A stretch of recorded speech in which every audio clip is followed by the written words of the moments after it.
Hey everyone, we're back here at the FTC Kickoff Ultimate Goal. We've seen the game, and now it's time to learn a little bit more about how events are going to work this season, especially with the new remote events. So, I would like to welcome back some for all of you here on the First Canada stream. Some of our good friends. We have the Vice President of Programs for First Canada, Dave Ellis, is back. We have our Ontario FTC head judge, John Shaw, in a bright, nice orange shirt there. And we have our FTC lead FTA, who you just saw on the ultimate goal field, Jamie Sins. So Dave, John, Jamie, there's a lot of information to share, so please take it away. Awesome. Thanks, Karthik.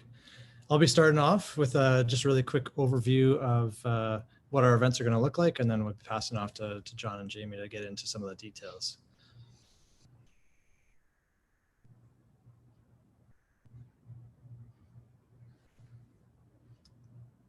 Awesome. So if we can go to that first slide with the orange bar.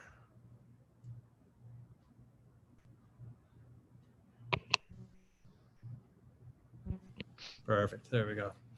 All right. So a couple of things that we just wanted to kind of go over. First of all, in the remote events, we've heard a lot through the prior session with Jamie, Mickey, and Kyle that there's going to be a half of a field, and you're going to have to do all your scoring input yourself. So that's all been covered. We do have some other things that we want to talk about though. So one is that there's going to be a remote event hub that First has created, HQ, and we as an organization are required to use that. So we don't know exactly what it looks like. It's still under development right now, but it's going to be ready to go in the next couple months, which will be plenty of time for our event season. So that's fine. But we are required to use that. The teams will be, as we've mentioned a couple times now, I guess, will be required to submit the robot scores. So that's a little different than usual, where you'd show up at the event and you would have the refs scoring for you. And so Jamie's going to go over a little bit about how that's done in a logistics perspective, but we've already talked about it in terms of, on the field when your robot's competing. And really headquarters is hoping that people are going to be gracious. There's been some questions, about, well, how do we know that teams aren't going to be cheating? So I think that was mentioned on the HQ feed as well earlier. And honestly, we're hoping that teams will be using gracious professionalism and using the common sense that we're all competing here for fun, and it's not really about us winning. It's really about the skills that are picked up along the way. And so we're hoping that people are going to be honest with their scores, and it's not a really great accomplishment if you cheat and win, right? So that's the hope there. So teams are not required to submit robot game videos, unlike FLL Challenge. So if you're a First Leg League coach as well, in First Leg League Challenge, they're doing remote events as an option as well. In Ontario, we will be running remote events for FLL Challenge as well. And in that program, they are actually asking teams to submit robot game videos, and the refs will score those robot game videos. In FTC, we're not requiring you to submit that game video to us, but what we are going to ask is that you opt in to submitting a video. And it's not for scoring purposes, but it's for us to be able to use it in a compilation video. So one of the things that we're looking at doing is having an event on a Saturday, for example, where we would put together an event which showcases all of the things that you've been doing during the week. So we'll be looking at that as an option, and that's why we would need you to opt in to submitting a video for that. The judging is going to be taking place using video conferencing software. So the remote event hub has video conferencing software in plans for, they're talking about maybe having it in January, February timeline, which would fit in with our schedule of events, but we're likely going to go with Zoom for that purpose. And we've done a couple events already this year with Zoom, and specifically with First Leg League Challenge, where we brought teams into a kind of a central room, and then we divided them up into breakout rooms where the judges were waiting for them, and that worked really well. So we'll probably be using something like Zoom for that video conferencing. This is an example only, so don't hold me to this, in November, December when we're starting our practice events, or in January, February when we're doing official events, but this would be an example of what we're thinking about at this point in the early stages. So if the event was headquarters is saying, you got a week-long time frame for running these events. So we're thinking maybe front load a lot of the work on, Monday, Tuesday, Wednesday, where teams are submitting their robot scores. We're getting our rankings in that way. Teams are submitting their robot videos for us to put into our compilation. The judges are meeting with teams via Zoom on Monday, Wednesday, and then maybe having judge deliberations around the awards on the Thursday. And then Friday, we would spend a lot of time putting the Saturday event together. And then we'll be broadcasting on that on Saturday. And again, that's why we're asking for that robot event footage. So those events on Saturday might look like an opening ceremonies in the morning with a speaker, and then introducing the teams, introducing the volunteers that are involved in that specific event, and then showcasing those robots. So it'll be really like a show and tell of the robots competing. Maybe have Karthik in as our commentator, or one of our other FTC MCs, game announcers from last year, come in and just call the games for us and just kind of describe what the teams are doing, make it feel kind of like an event. And then we'd wrap up with the awards at the end for closing ceremonies. So that's kind of what an event in our heads right now. That's what we're mulling about in terms of what that'll look like. And I think at this point, I'm going to pass it off to John to get into kind of the nitty gritty of what judging changes have happened for this year and how that relates to the remote event. So I'll pass it off to John. Thanks, Dave. 2020, yeah, isn't this interesting? There were a lot of changes going into the 2019-2020 season, and there should be fewer for the 2020-2021, except of course for the remote concept. The Judge and Judge Advisor Manual is to be issued today. So I'm speaking on what meetings and things like that have told us. So just to repeat what Dave said, this is somewhat preliminary. The Game Manual Part 1, which we talked about earlier, Dave mentioned it. The Section 9, which is for awards and judging. Up until this morning, it said information to be added later. So that is a really good place, though, to go and read and learn more about what the awards are. The website, of course, has a lot of good information. Be careful that you look at information and check the year that it is placed for. Next slide. Overall, with judging at remote events, we're going to try very hard to keep it as traditional as we can. The actual restrictions that are in place at the time of an event and also in the region of an event will determine some of the details. But the first core values and the first mission don't change. So I'm going to cover a few of the basics. And as Dave said, we've got some experience with this. We had an FLL pilot. We did the FTC Dean's List last year remotely. We did the FRC Dean's List for both the district events that didn't run and the championships. And we did FRC Chairmans. We did all of those remotely. So the judging process sort of mimics real life. There's submissions, there's presentations, and there's questions and answers. Next slide. Mickey did a great job of going through some of the awards. There's only a couple of things really in there that I want to mention. Really, the first one would be that the teams have to communicate to the judges information, facts, and the judges base their decisions on information gained at that event and that event only. We don't referee, we don't comment on the field action or the results or anything like that. The team, you probably are aware, can only win one award at an event, and they can only win the Inspire Award, which is the third one down, team excellence in all aspects. They can only win that once in a season at a given level. So if we have 4 events, the team that wins Inspire at the first event is not eligible to be considered at the second, third, or fourth event, but they would be at the Ontario Championships. We will be acknowledging the second and third place teams for each award, but that doesn't disqualify them from winning another award. So a few of those things are a little subtle and a little bit different than the other programs. Next slide. What I did was I put last year and this year on the same slide. So last season, this is what the day looked like. We had a team formal interview. once we could find the interview rooms and the teams in the middle of the ice storm. The team was physically in a judging room with judges. This year, on the right-hand column, there will be a team formal interview with judges in an online room. The second part of judging would have been match observations by some of the judges.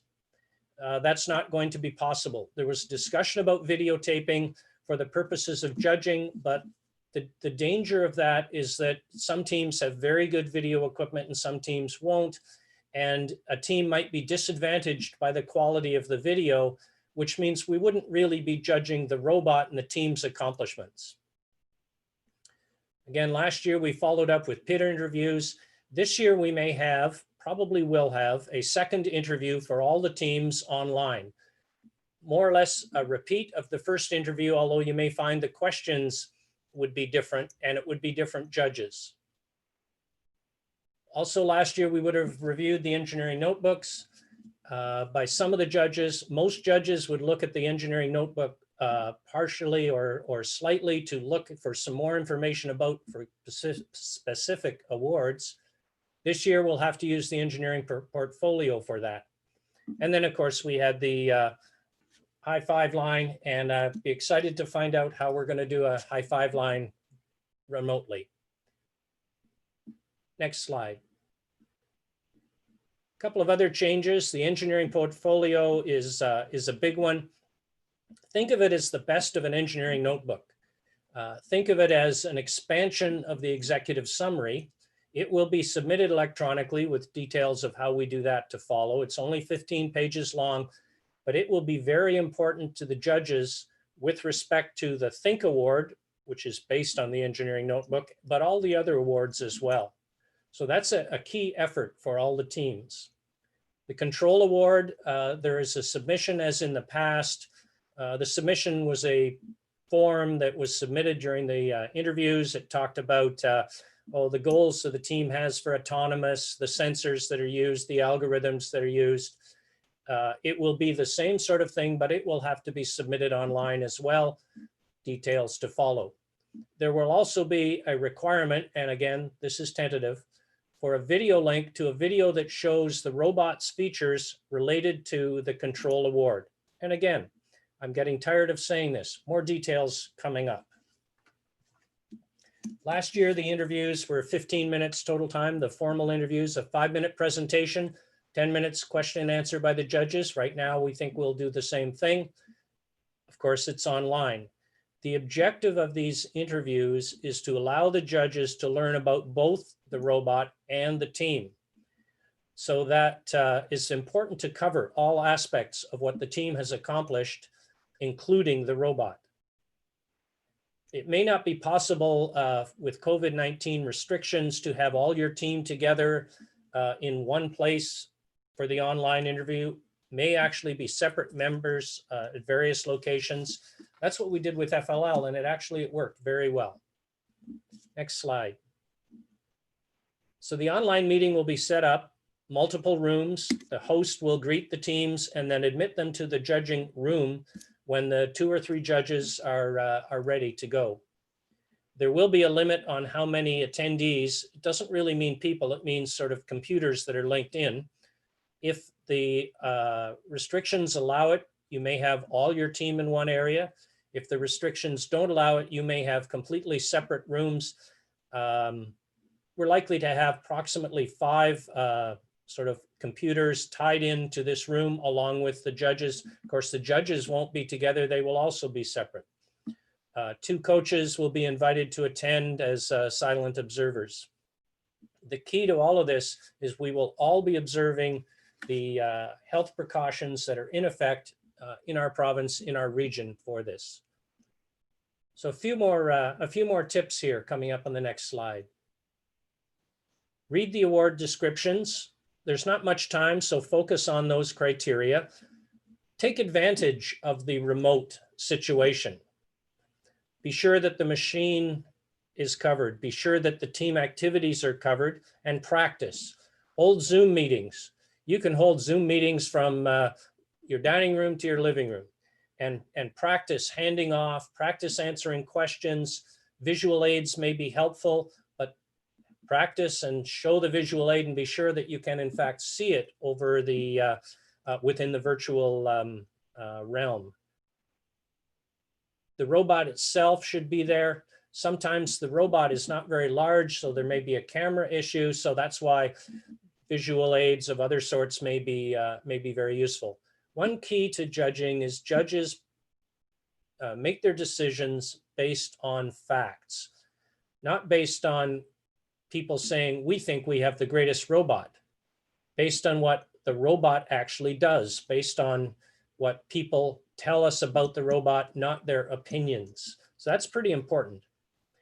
The engineering notebook has a self-assessment that's worth looking at. There's a form in the team management resources. And there's also a team self-reflection sheet. And both of those can really help you develop as a team, but also to compete for the awards.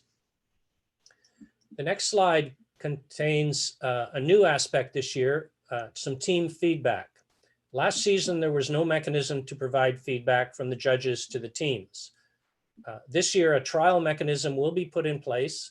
Teams will have to submit a request for feedback with some details, and then the judges will address those questions. It may have a rating, it may be an opinion, it may be comments. Exactly what the judges are allowed to put in there is yet to be specified.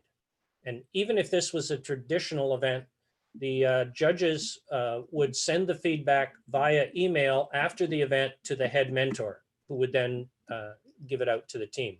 And this is also tentative. There I am saying that again. The next slide covers Dean's List, very, very similar to last year. So I don't think I'll go into detail, but I would like to say that my experience is that 2 of the awards that the teams really, really value are the Dean's List and the Mentor Awards. So nominating 2 members is a big tribute to those 2 team members. And for them to win the awards, that tends to make the teams more excited than just about anything else. And I have just a few parting thoughts. Our overall objective is the same thing. We want the team members to learn and have fun. The judging process mimics real life. You sooner or later in your career, you have to go talk to your boss and say, I have a better way of doing things. Or you have to go to the board of directors and say, I'd like $100 million to do this. The degree of rigor in those presentations may change, but it's the same principle. We as judges will do our very best to reach the best decisions that we can. It's going to be very interesting, and we'll learn as we go along. And in advance, I want to thank you for all your patience with the judging process as we all learn about it together. So thank you very much. I'm going to pass it over to Jamie.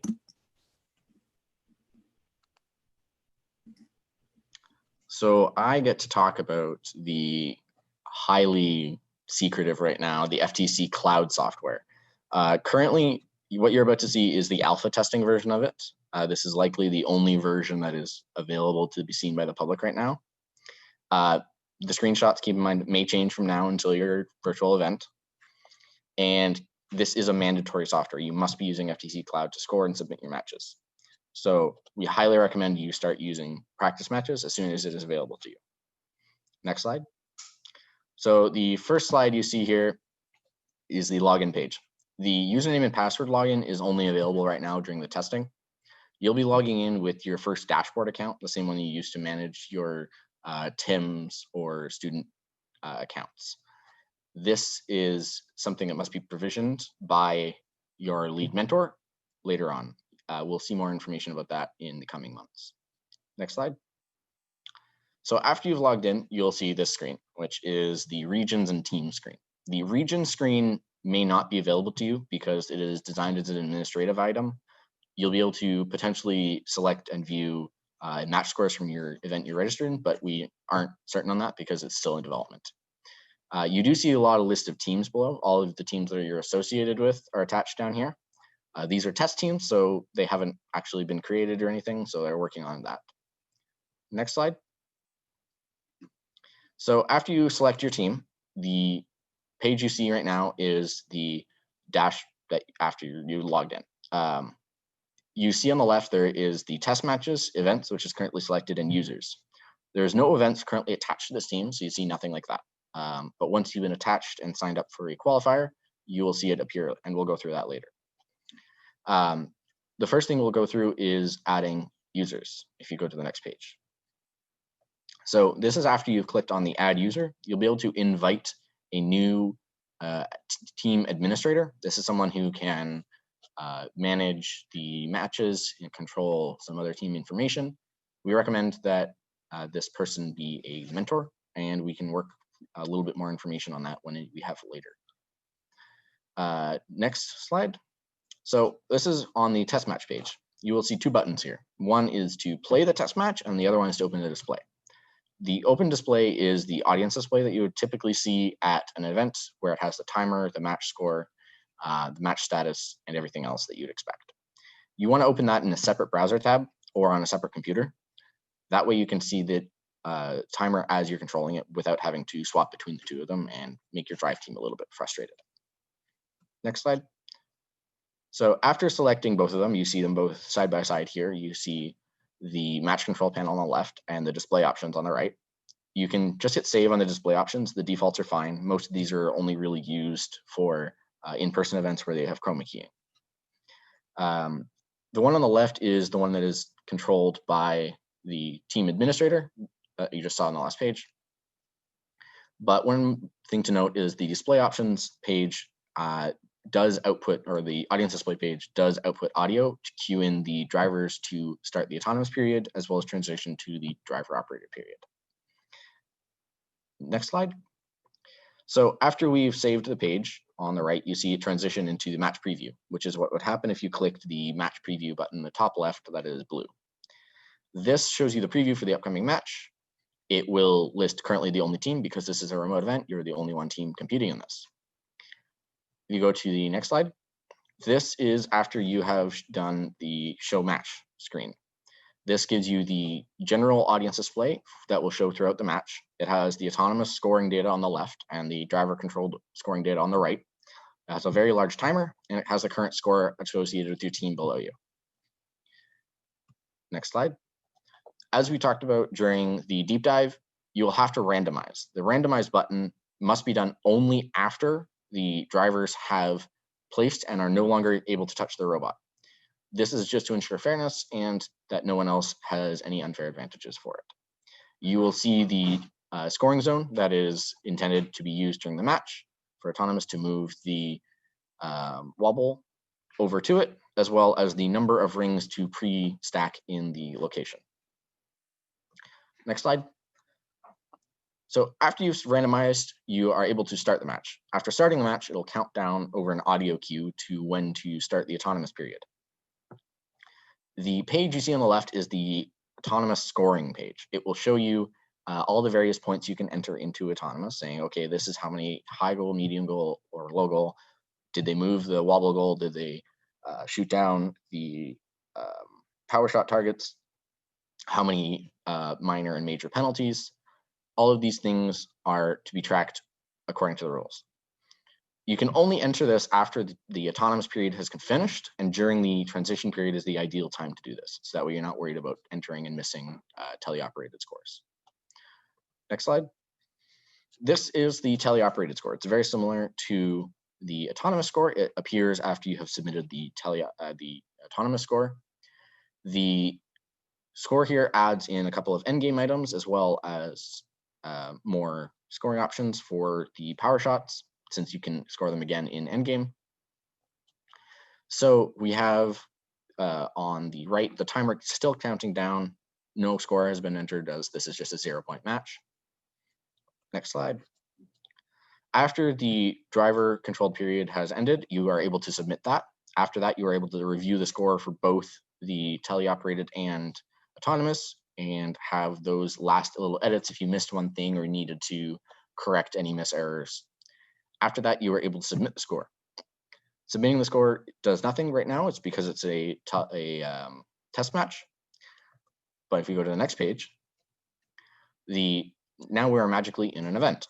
So this event will allow us to record the matches for the proper event. This means that these are the matches that will count, and you will see all the remote events that you were attending in this list. Currently, there's only one. We go to the next slide. So here on the left, it's a little bit less fancy, as this is still a work in progress. You're able to see the same open and display matches as the previous and test matches. Remember, any matches you enter here are kept for real and cannot be edited unless you contact Dave Ellis. You only have 6 plays, so make sure you do a lot of practicing and work as much as you can. Next slide. So after playing your match, leaving it up for brevity, it's the same process as you've done previously. The scores in the top little bar show your current ranking, your ranking points, your best teleoperated score, your best endgame score, and your best high score. These are used to track you against other teams in the match and against the event. This is the only test event, so it's only that one. There are a lot of things that are up in the air right now. We have not a ton of concrete information, and keep in mind that this is highly volatile right now. Let us get back to you with more information later on. All right. Well, thank you, Jamie, John, and Dave. That was a great presentation. There's a lot of information there that our teams are surely going to appreciate. And well, we have a lot of questions here, so let's just try to move through, make sure that we can get to all of them before our time. I think our first question is going to be for Dave. Dave, how will the videos be submitted that you described earlier that teams would be invited to submit videos for the remote events? Is this the lead mentor? Are they emailing someone? Do we need to have all our consent and release forms submitted as well? Yeah, great question. So for sure, for the remote events, there'll be a requirement of the consent and release form. So similar to how we would have for an official event. We will ask for that form ahead of time, obviously leading up to the event. We'd need them for students as well as the coaches. And in terms of sending in the videos, it would have to come from a lead mentor. We want to make sure that it's the official video, not something from one of the students and hijacking the process for them. Right. And then, yeah, it'll be a folder that they'll drop it into so that we can access it rather than an email to me, for example. So Dave, it's going to be submitted separately from the software that Jamie was talking about? Yes, okay. Absolutely. Yeah. All right, cool. The next question is, how does Dean's List work this year with having qualifier events and provincial champs? So maybe that's for John or maybe that's for Dave. John, did you want to take it or do you want me to? I can give it, I'll give it a start and we'll see how it goes. Sure. With multiple events, excuse me, you need to turn the camera on and then back off. Well, now we know we're using a Fujifilm camera. Yeah, that's true. There you are, John. So the teams will submit their nominees and they'll submit them centrally to First Canada. And if we have more than one qualifying event and a team is, say, playing in both events, the people can only compete for Dean's List in one of those 2 events. So First Canada will make the decision and assign the people out. This is what FRC does. So you will always be competing for Dean's List at an event where your team is competing. Then there will be the 2 winners from each of those events, and they will move on to provincials. And the number of winners at provincials would yet to be specified. It would depend on how many qualifying events we have and how many people we have at provincials. Do you have anything to add there, Dave? No, I think so. I think you handled that one really well. And John, a follow-up to that question, excuse me here, I was eating some Oreos earlier, things happen. Do any of the other awards change with us having qualifiers now as opposed to going directly to a provincial championship last year? The one that changes is the Inspire Award, where you can only win that at one qualifying event, but then you're eligible to win at the provincial event as well. Other than that, there's probably some uncertainty there as to exactly who can compete for Inspire at the provincials, but it depends on the number of qualifying events. Right, that makes a lot of sense. John, we're going to keep you busy here. There's a lot of judging questions. People, are really interested in this Oh, stuff. good. So one question is, you mentioned that normally the judges are doing match observing, which they won't be able to do this year. Yes. But you said you didn't want videos submitted because of the inequity that could bring in. Are teams allowed to bring their robot into their online interview and maybe show it there? Absolutely. We would really like to see the robot. Now, the key to that will be that your camera is able to pick up the robot, and that's why I suggested practicing, so that you can zoom in enough on the component or what aspect of the robot you're talking about. But absolutely, bring the robot, bring your engineering notebook, bring visual aids, but practice with all of those things. There's a question here, and John is a judge, but also I know you're a big camera aficionado. Would you recommend having a robot cam just to showcase the robot during the judging session? A robot cam, I assume that mean maybe a camera that is, would the robot have its own Zoom meeting? And I think that's what they're saying. Maybe the robot's going to have to log into Zoom itself. Yeah, that I'd like to see that. Yes, I think if you can, that when the people were at Studica and they were zooming in and out, I think that could be very effective if you have a camera that can do that. But you can also just move the laptop closer to the robot. We really don't want to disadvantage a team because of the technology they're using to get on Zoom.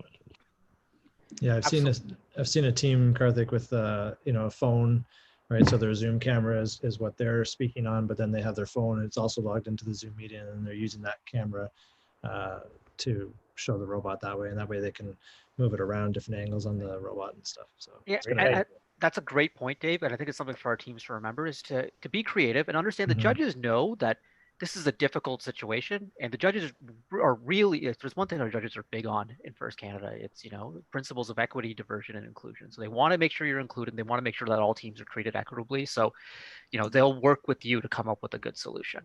Yeah. John, when you were mentioning having a coach observer, that was an option. The question here is, does a coach have to be present as an observer during the virtual judging session? A coach does not have to be present, but we are dealing with high school age people. So there should be adults. When we did FLL, there was an adult really in every computer assisting just with the Zoom part, not with any of the presentation, not with the robot. I think it is a very, very good idea that there be a coach there, but it is not an absolute requirement. That makes a lot of sense. Sorry to interrupt, Karthik. No, please go ahead, John. You get feedback, much better feedback from the coach than they would ever get from judges or their peers doing the presentation. Yeah, absolutely. And it's the same sort of thing because some teams are like, oh, well, my coach has already seen me present. What extra feedback I'm going to get? But this will be your first time your coach seeing you under the true pressure and the lights. And so the feedback that they can give is invaluable. I mean, that's what I do know some FLL coaches don't go into the judging room because they're terrified.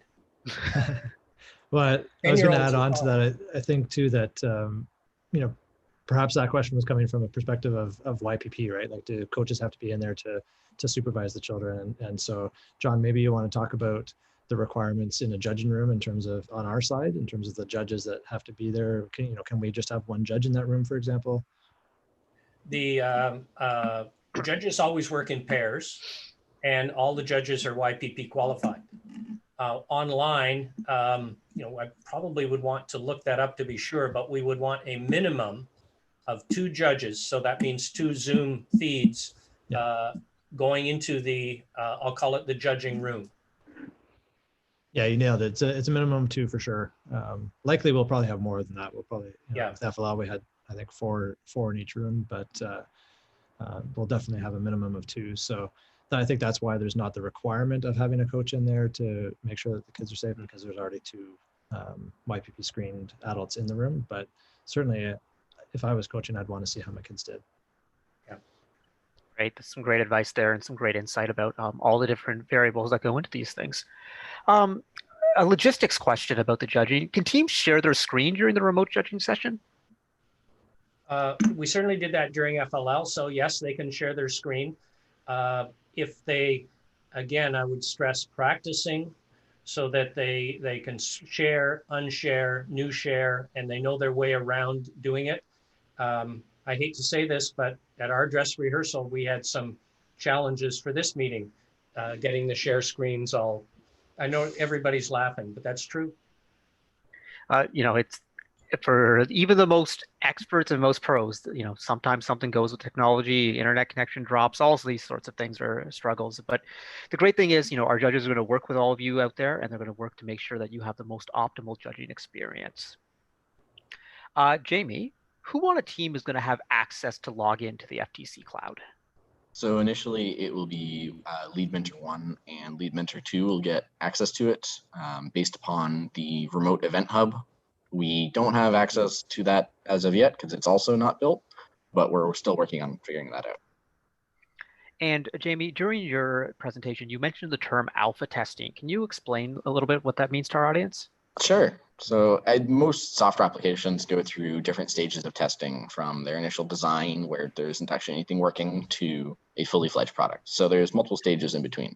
Alpha testing is commonly the first stage where there is a viable built product that has some sort of functionality that it's resembling. After that's beta testing where it's more fleshed out, and then finally it's release.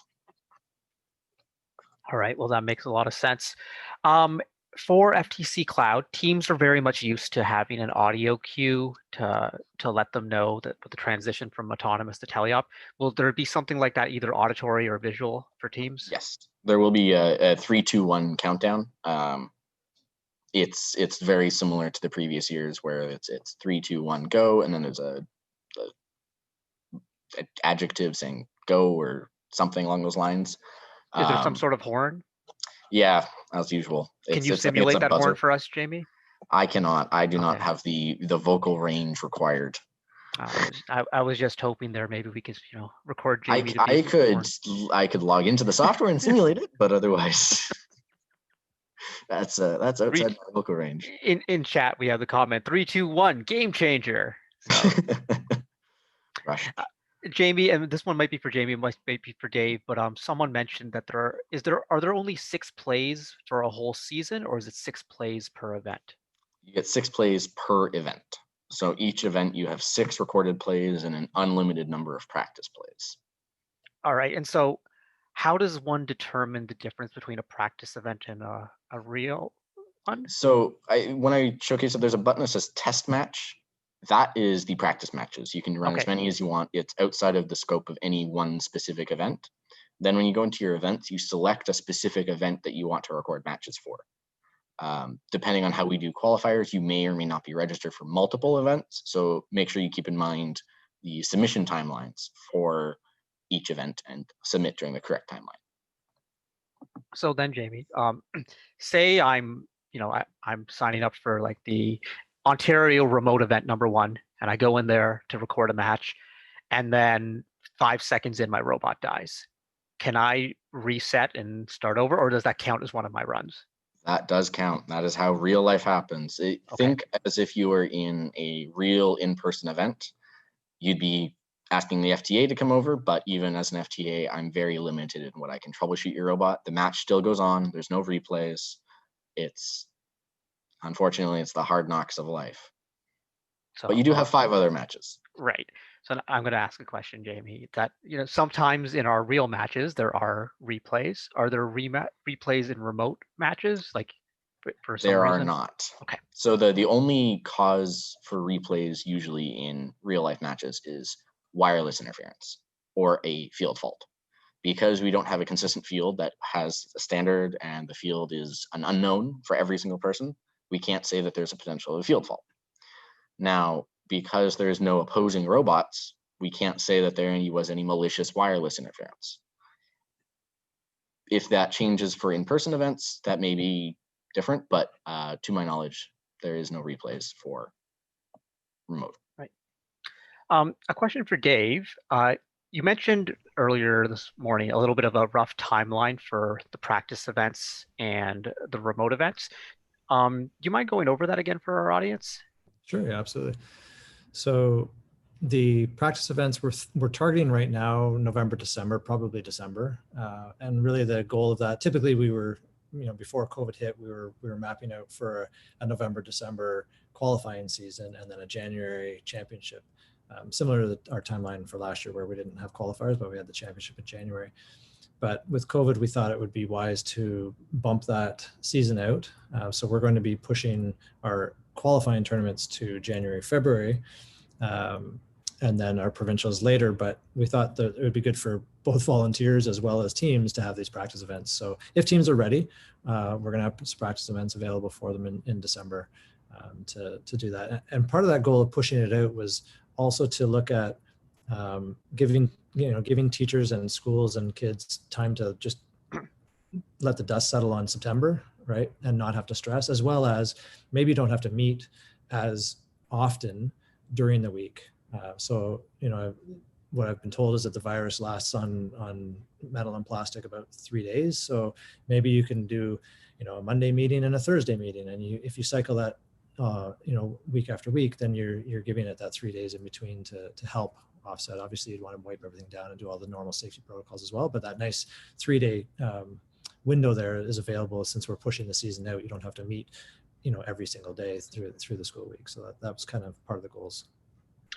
We asked this question for our coaches panel earlier today, Dave, but I'm sure that the teams would love to hear some insight from you. Is that, do you have any advice for our teams right now? Like, there's probably, people watching who are so excited about Ultimate Goal and they want to get their team going, but they know that right now they're not allowed to meet after school and there's, Right. restrictions at their school or in their community. What advice do you have for our teams? Yeah, I was disappointed. I missed the panel earlier. I was producing one of the other rooms, so I didn't get a chance to see that session. I'll have to catch the recording. But there's a few things that I've heard people talking about, so I'll just share those ideas. Hopefully, it's not repeating too much of what was already said. But I think one thing would be really breaking down the tasks and compartmentalizing them, right? So if this is our team, or the 4 of us are on a team together, we'd want to break it out so that I would be doing maybe some of the design.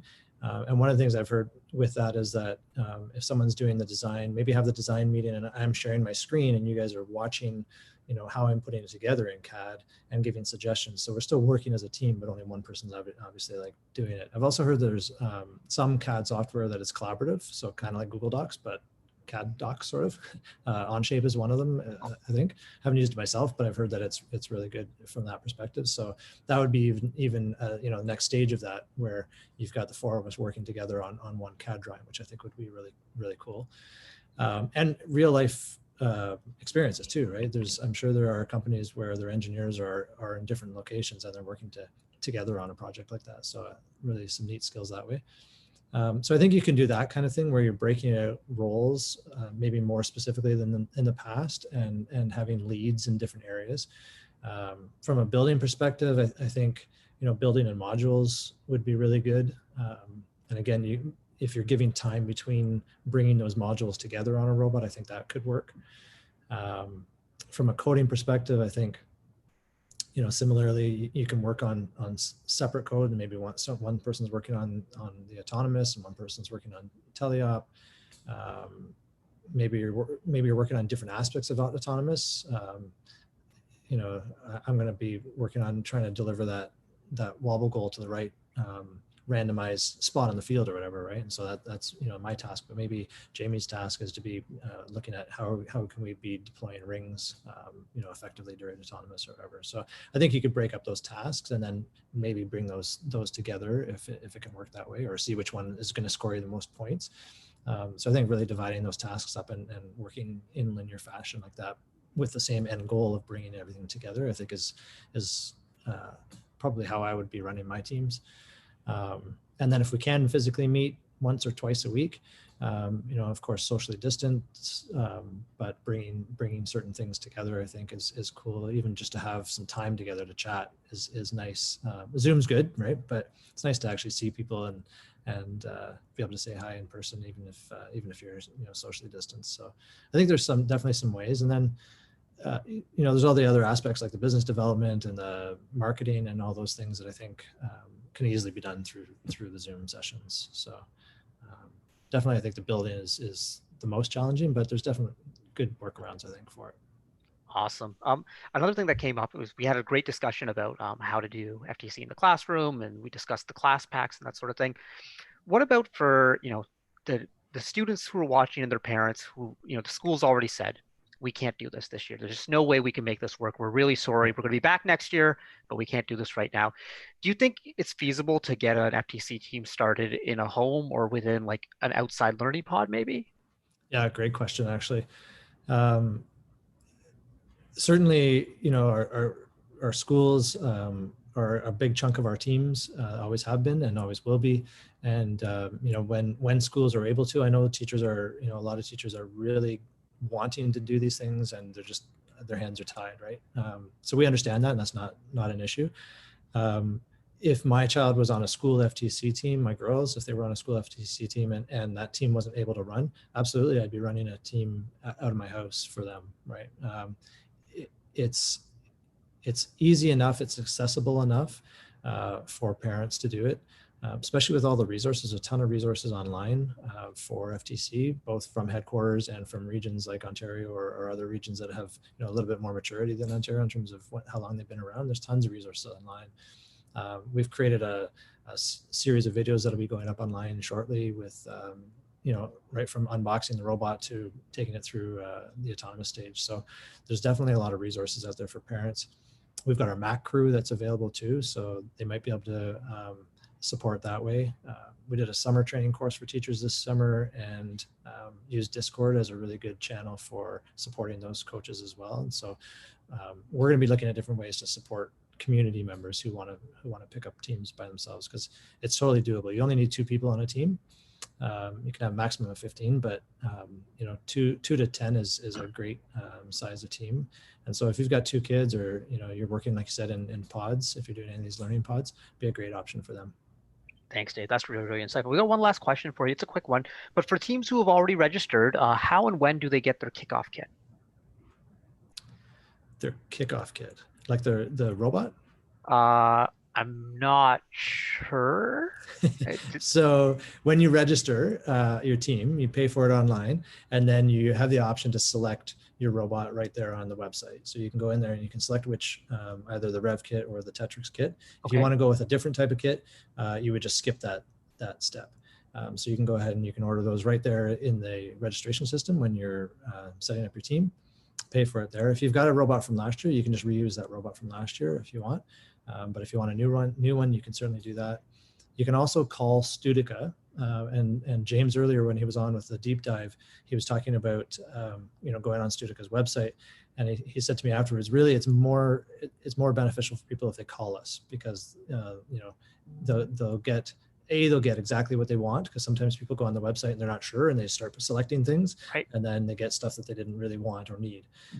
So the people here are really good at figuring out, talking to you, trying to figure out exactly what you need for your team, and not overselling you things, and making sure that you're using your money efficiently. So I think that would be the thing, is just call Studica if you've got a question about your robot, and they'll help you through the steps for sure. Hopefully that answers that question. Yeah, no, I think it does. The question asker said exactly that you touched on exactly what she was looking for. So that's fabulous. So I just want to thank our presenters. This was a great, really informative session. I think, I think we all know a lot more about remote events than we did coming into this. And for our audience, this is uncharted waters for all of us. So we're learning, we're going to figure out things. If you hear something that doesn't sound quite right, let us know. And then maybe we can find a way to try and improve and iterate. We want to make this the best experience for all of you possible. And like we do in the first community, it's a collaborative effort. So thank you, John. Thank you, Dave. Thank you, Jamie.